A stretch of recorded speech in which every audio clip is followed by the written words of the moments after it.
આવી ગયો બેટા? કેમ બેટા તારે આટલું મોડું થાય છે હમણાં? અરે મમ્મી હમણાં બહુ જ વર્કલોડ છે, પણ સ્ટાર્ટઅપમાં તો એવું રહેવાનું. પણ સાંભળ, 7મી તારીખે આવા કોઈ બહાના નહીં ચાલે હો. અરે આપણે વોટિંગ માટે જવાનું છે. અરે મમ્મી હું એક જ માણસ છું, કેટલા પાત્રો ભજવું?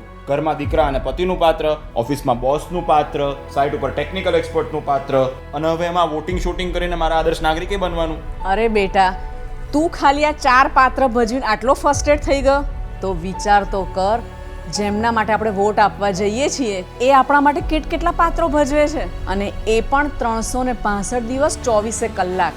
અને હા, તારું આજે સ્ટાર્ટઅપ છે ને, એ આ વોટનો જ કમાલ છે.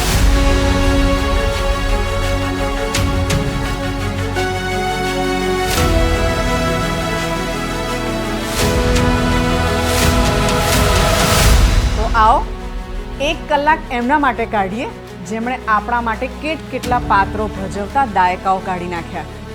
ફરી એકવાર મોદી સરકાર. કમળનું બટન દબાવો, ભાજપને જીતાડો.